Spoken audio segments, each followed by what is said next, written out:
خداوند یسوع مسیح کے بابرکت اور جلالی نام میں آپ سب دیکھنے والوں کی سلامتی ہو۔ میں آپ کا ہوسٹ خرم دانش ایک بار پھر سے آپ کی خدمت میں حاضر ہوں پروگرام روحانی سفر کے ساتھ، اور آج ہمارے ساتھ جو خدا کے خادم ہیں، خدا نے انہیں کلام کی خدمت کے ساتھ شفا کی برکت سے بھی نوازا ہوا ہے، اور میری مراد ہے خدا کے خادم پاسٹر سیموئل جون کے ساتھ۔ سر، ہم آپ کو اپنے پروگرام میں ویلکم کرتے ہیں۔ شکریہ، تھینک یو۔ تو سر، ہم جاننا چاہتے ہیں کہ آپ نے اپنا روحانی سفر کا آغاز کیسے کیا؟ ویسے اس صبح آپ سب کی سلامتی، اور بہت شکریہ خرم بھائی، آپ نے مجھے دعوت دی کہ میں اپنی گواہی بھی پیش کر سکوں اور آپ کے ساتھ کچھ باتیں بھی شیئر کر سکوں۔ خدا کا شکر ادا کرتا ہوں کہ جس نے مجھے گورے سے اٹھایا۔ میں بہت ہی گناہ گار شخص تھا اور بہت ساری چیزوں میں مبتلا تھا دنیا کی، جیسے کہ روپے کو کس طرح حاصل کرنا ہے، کیسے میں روپے کو حاصل کر سکوں، کس طرح میں امیر بن سکوں، کس طرح یہ کر سکوں۔ ایون کہ میں بہت ساری باتوں میں مبتلا تھا۔ نمبر جو کھیلتے ہیں وہ بھی میں کھیلتا تھا، پھر میں ڈرنک بھی کرتا تھا، شراب بھی پیتا تھا، لیکن خدا کا شکر ادا کرتا ہوں کہ خدا نے مجھے اس ساری لعنتوں سے نجات دی۔ اور ایون کہ یہاں تک کہ میں روپے پیسے کی لالچ میں آ کر میں جیل میں بھی رہا ہوں۔ 4 ماہ میں جیل میں رہا ہوں۔ وہاں پر خدا نے مجھے آواز دی، میں بڑا روتا لگا وہاں پر، اور پھر خدا نے میری پکار کو سنا اور اس نے مجھے کہا کہ اب میں تجھے یہاں سے نکالنے والا ہوں، اب تو اپنا نہیں میرا کام کرے گا۔ تو وہاں پر جو آئی تھی وہ میرے ذہن میں ابھی تک چل رہی ہے۔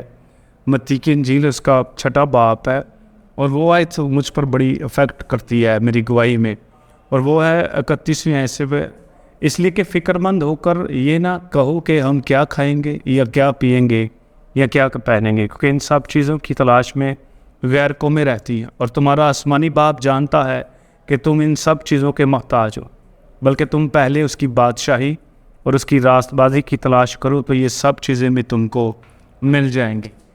تو یہ آیت میری گواہی میں بڑی افیکٹ کرتی ہے کہ میں جن چیزوں کے پیچھے بھاگ رہا تھا، اب وہ چیزیں میرے پیچھے بھاگ رہی۔ کا شکر۔ ابھی ریسنٹلی میں فلپائن میں ہو کے آیا ہوں 12 دن، اس سے پہلے میں دبئی میں بھی گیا تھا، خدا کا شکر ہے۔ تو یسوع نے جب مجھے چنا، وہاں سے مجھے نکالا، تو پھر میں یسوع کا ہی، اور یسوع ہی کے لیے میں کام کر رہا ہوں، اور خدا کا شکر ادا کرتا ہوں جو خود اتنا گناہ گار تھا میں، تو اب خدا کا شکر ادا کرتا ہوں کہ خدا میرے وسیلہ سے بہت سارے کام کر رہا ہے، معجزات کر رہا ہے، اور بہت سارے میں کچھ بھی نہیں، کام وہ کر رہا ہے، اور عزت میری اس نے بنا دی۔ وہ خدا ان کے نام کو جلال ہے۔ یہ میرا روحانی سفر کا آغاز جو ہے ان آیات کے ساتھ میں کہہ سکتا ہوں کہ آغاز ہوا، کیونکہ جن چیزوں کے پیچھے میں بھاگ رہا تھا، یسوع نے کہا تو میرا کام کر، فکر نہیں کرنی تیری چیزوں کی فکر میں کرنا خود بے شک، کیونکہ وہ یہ ہوا ہے۔ اور سر، ہم جاننا چاہتے ہیں کہ اس روحانی سفر میں مشکلیں آئیں، اور کبھی آپ کو ایسا نہیں لگا کہ میں ابھی چھوڑ دوں، بس ٹھیک ہے؟ ہاں جی خرم بھائی، بڑی اچھا آپ نے بات پوچھی۔ جب میں نے آغاز کیا، باہر نکلا میں جیل سے، تو ظاہری بات ہے میری پرانی دنیا نہیں تھی، اب میری نئی دنیا تھی۔ جن چیزوں کے پیچھے میں حاصل کرنے کے لیے کرتا تھا، جیسے کہ میں وہ نمبر لگا لیے، یہ کر لیے، اب وہ میں نہیں کر رہا تھا۔ پھر یہ ہے کہ گھر کے حالات تھوڑے ٹف تھے، مشکل تھے، ابلیس نے بہت زیادہ حملے کیے۔ جب خدا کی طرف اب جاتے ہیں تو لعنتی ابلیس، جو میں اس کو لعنتی کہتا ہوں، میں جب بھی اب پکارتا ہوں اس کو لعنتی کہہ کے پکارتا ہوں۔ لعنتی ابلیس جو ہے وہ بہت سارے حملے کرتا ہے، بیماریاں گھر میں لے کے آتا ہے، پریشانیاں لے کے آتا ہے، دکھ لے کے آتا ہے، روپے پیسے کی کمی لے کر آتا ہے۔ لیکن جب ہم یسوع میں مضبوط رہتے ہیں، یسوع کے ساتھ وفاداری نبھاتے ہیں، تو وہ تو سب سے بڑا وفادار ہے۔ وہ پھر ان مشکلوں پریشانیوں سے نکالتا ہے، اور اس نے کہا ہوا ہے میں دنیا کے آخر تک تمہارے ساتھ۔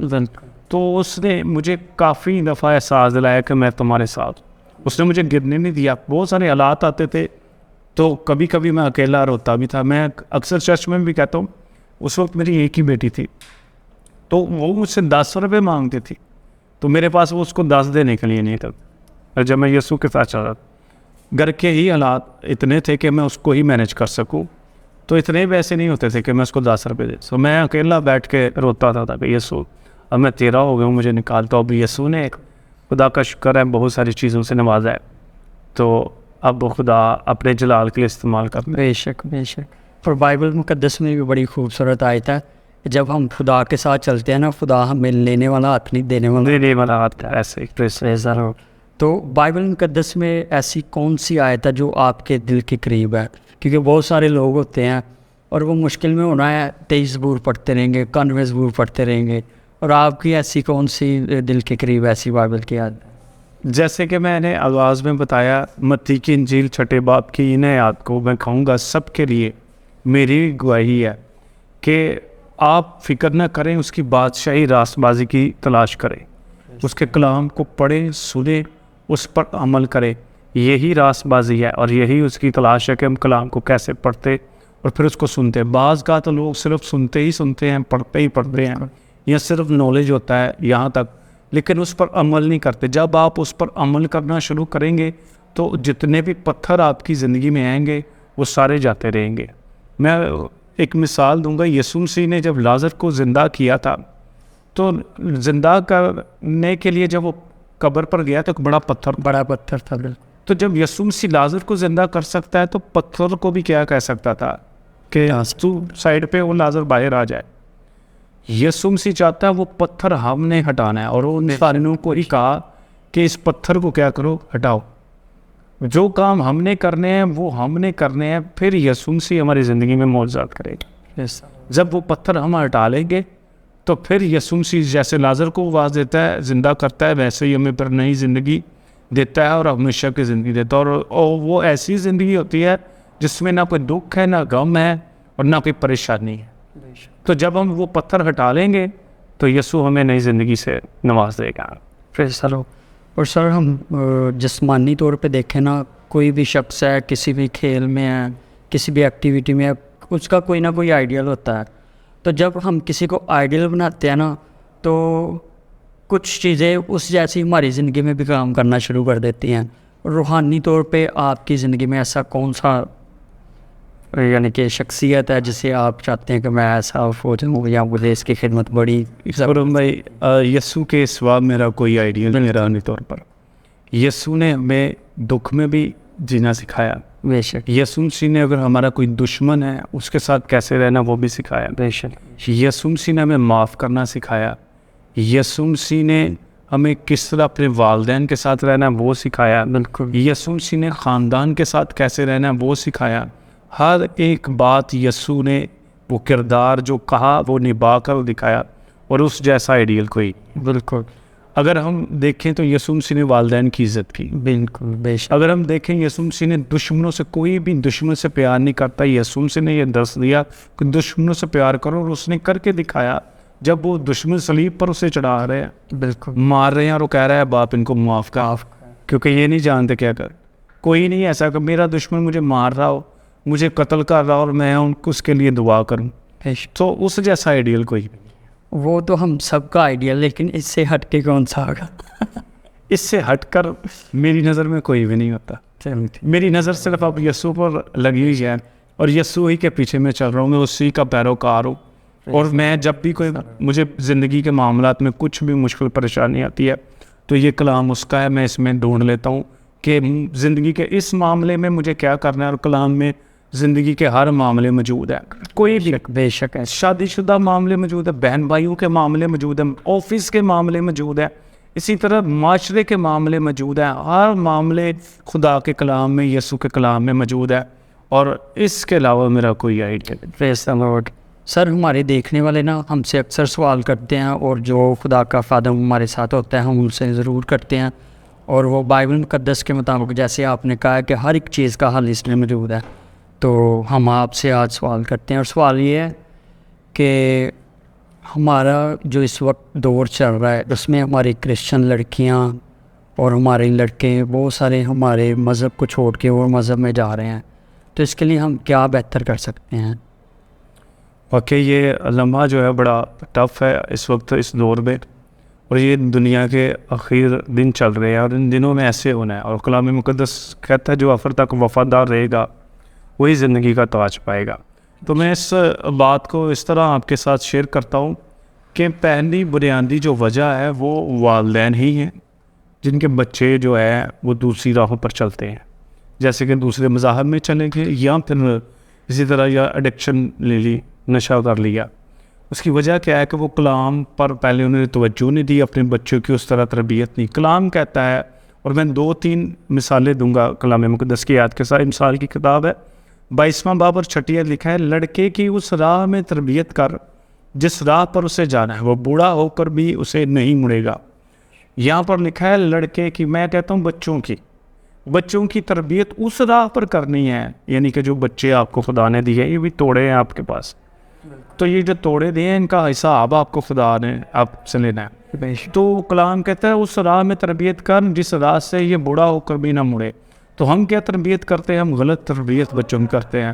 بچہ گالی نکال رہا ہے تو اس کو کہہ دیتے ہیں، وہ بڑا خوش ہوتے ہیں، اور رشتہ داروں کو بتاتے ہیں ہم کہ دیکھو یہ جی گالی نکالتا ہے۔ بے شک۔ تو اگر ہم اس کو ڈانٹے بیٹا گالی نکالنا اچھی بات نہیں ہے، بہتر ہے کہ ہم اس کی تربیت کریں، بیٹا ایسے نہیں ہے، ایسے نہیں ہے۔ اسی باب میں آگے جا کے 23ویں باب میں لکھا ہے لڑکے سے تدیب کو دریغ نہ کرنا۔ تدیب کو دریغ کرنا کیا آتا ہے کہ اس نے اگر غلطی کی ہے اس کی کریکشن کرنا، کہ یہ غلط کیا ہے، دریغ نہ کرنا، مطلب ڈارنا کہہ کو ہو جائے گا۔ ہم کیا کہتے ہیں؟ وہ ڈائرت سمجھ رہے ہیں، ایسے ہی کرتے ہیں۔ کلام کیا کہہ رہا ہے کہ لڑکے سے تدیب کو دریغ نہ کر، یہ نہیں کہ اس کی کریکشن کر، اس نے غلطی کی ہے اس کو کریکشن کر۔ اور آگے کیا لکھا ہے؟ اور اگر تو اسے چھڑی سے مارے گا تو وہ مر نہ جائے گا، کہ اس کے ساتھ تو سختی کرے گا، چھڑی سے مراد سختی کرے گا تو وہ مرے گا نہیں، تھپڑ لگا دے گا وہ مرے گا نہیں۔ بچپن میں جو ہم اس کی تربیت کر دیں گے اس کو پتہ ہوگا کہ یہ غلط کام ہے، میرے والد نے میری والدہ نے یہ کیا۔ آگے لکھا ہے تو اسے چھڑی سے مارے گا اور اس کی جان کو پتال سے بچائے گا، یعنی کہ بچپن کی چھڑی لگی ہوئی پتال سے کیا کرے گا؟ اس کو تو بچا لے گا۔ آج جو بچے مر رہے ہیں، مرنے والی بات ہے، دوسرے گنوں میں جا رہے ہیں یا پھر نشے میں جا رہے ہیں، تو وہ کلام کہتا ہے تو اس سے بچانے گا۔ بچپن میں کی گئی تربیت، سختی کی تربیت، چھڑی کی تربیت، کلام کہہ رہا ہے، میں نہیں کہہ رہا کہ چھڑی کے ساتھ تربیت کرو۔ جب ہم چھوٹے بچے کو تربیت کر لیں گے، بنیاد اس کی اچھی بنا لیں گے، وہ بڑا ہو کر بھی اسی تربیت پڑے گا۔ ہم کیا کرتے ہیں؟ بچپن میں تربیت نہیں کرتے، جب بڑے ہوتے ہیں ان کے ساتھ پھر اس طرح کی باتیں کرتے ہیں، مار کٹائی کرتے ہیں، تو وہ جب بڑے ہو جاتے ہیں وہ الٹا ماں باپ کو کیا کرتے ہیں؟ مارنا شروع کر دیتے ہیں۔ اس کے لیے بھی کلام مقدس کیا کہتا ہے؟ یہ بچے کے لیے ہے یہ کلام جو میں نے ابھی بیان کیا ہے، اور جو بڑے ہیں ان کے لیے کیا کلام ہے؟ میں کلام مقدس میں سے ہی افسیوں کا خط 6 باب لکھا ہے، اے فرزندو، پہلے تو بچوں کے لیے کہا گیا ہے، اے فرزندو خداوند میں اپنے ماں باپ کے فرمان بردار رہو، کیونکہ یہ واجب ہے، اور اپنے باپ کی اور ماں کی عزت کر، یہ پہلا حکم ہے جس کے ساتھ وعدہ بھی ہے، تاکہ تیرا بھلا ہو اور تیری عمر زمین پر دراز ہو۔ یہ بچوں کے لیے ہے کہ اپنے والدین کی عزت کریں، جو حکم 10 ملے تھے اس میں لکھا ہوا ہے اپنے باپ کی اور ماں کی عزت کر تو تیری عمر بھی دراز ہوگی اور تیرا بھلا بھی ہوگا۔ جتنے بچے اپنے بھلا چاہتے ہیں، جتنے بچے عمر کی درازی، بھلے سے مراد بڑھاپے میں بھی بھلا، اگر شادی ہو وہاں بھی بھلا ہو، آپ کے اپنے بچے ہو وہاں بھی بھلا ہو، بڑھاپے میں بھی ابرو مند ہو، تو اپنے والدین کی عزت کر لیں۔ اس تمام بچوں کے لیے ہے، اور اگر نہیں کریں گے تو آپ کو ضلالت، عزت اور خواری ہے، کیونکہ خدا نے جب حکم دیے، 4 حکم اپنے لیے کہے اور 5واں حکم جیسے ہی دیا ہے وہ والدین کا کہہ دیا ہے۔ تو جب ہم والدین کی عزت کریں گے تو خدا ہمیں برکت دے گا، اور وہ برکت کون سی لکھی ہے کہ تیرا بھلا ہوگا، یعنی کہ زندگی بھر تیرا بھلا، اور عمر کی درازی بھی ہوگی۔ اور والدین کو کہا گیا جب بچے بڑے ہو جائیں تو ان کو کیا کرنا ہے؟ کلام مقدس بتاتا ہے، اور اے اولاد والو تم اپنے فرزندوں کو غصہ نہ دلاؤ۔ ہم کیا کہتے ہیں؟ جب وہ بڑے بدتمیز ہو جاتے ہیں، غلط راہوں پر چل جاتے ہیں، بچپن میں تربیت نہیں کی، تو بڑے ہو کر ان کو مار کٹائی کرتے ہیں، ان کو غصہ دلاتے ہیں، وہ پھر کیونکہ بگڑے ہوتے ہیں، اور بگڑنے کی وجہ سے کیا ہوتا ہے؟ وہ والدین کے ساتھ بدتمیزی کرتے ہیں۔ کلام کیا کہتا ہے؟ کلام کہتا ہے اے اولاد والو تم اپنے فرزندوں کو غصہ نہ دلاؤ، بلکہ خداوند کی طرف سے تربیت اور نصیحت دے دے کر ان کی پرورش کرو۔ خداوند کی جو باتیں ہیں ان کو بتاؤ، بیٹا ایسے خدا کہتا ہے، خدا ایسے کہتا ہے، یہ نصیحت تربیت کرے جب بڑے ہو جاتے ہیں۔ پھر دعا روزہ ہی ہے آپ کا کہ وہ ان کو واپس لے کے آ سکے۔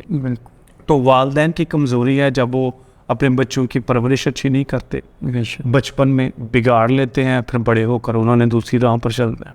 تو میری والدین سے گزارش ہے کہ آپ اپنے بچوں کو اس چینل کی وساطت سے اچھی تربیت کریں. بڑے ہو گئے ہیں، بگڑے ہوئے ہیں، ان کو کلام کے مطابق تربیت کریں، ان کے لیے روزے رکھیں، ان کے لیے دعائیں کریں، پھر خدا کو لے کر آئے گا. خدا کے ہاتھ میں ہے کس کے دل کو موم کر لے اور کس کے دل کو سخت کر لے. پریز دی لارڈ. اور میرے عزیزو، میرا ایمان ہے کہ آپ نے اس پروگرام کے وسیلہ سے، آج کے اس خوبصورت کلام کے وسیلہ سے بہت برکت کو ریسیو کیا ہوگا. اور میرے عزیزو، اگر آپ کے دل میں کوئی بھی ایسا سوال ہے تو آپ نیچے دیے ہوئے نمبر کے ذریعے ہم تک پہنچا سکتے ہیں. سر، ہم آپ کا شکریہ ادا کرتے ہیں، آپ نے اپنے قیمتی ٹائم سے ہمارے لیے ٹائم کو نکالا. بہت شکریہ آپ کا بھی خرم بھائی، اور ایگل چینل والوں کا بھی، ساری ٹیم کا میں شکر گزار ہوں کہ جنہوں نے مجھے موقع دیا کہ میں خدا کے کلام کی خدمت کر سکوں. اور میرے عزیزو، آپ اس خدمت میں ہمارا ساتھ دے سکتے ہیں. اس چینل کو لائک کریں، شیئر کریں. تو خداوند یسوع مسیح کے بابرکت اور جلالی نام میں آپ سب کی سلامتی ہو. آمین.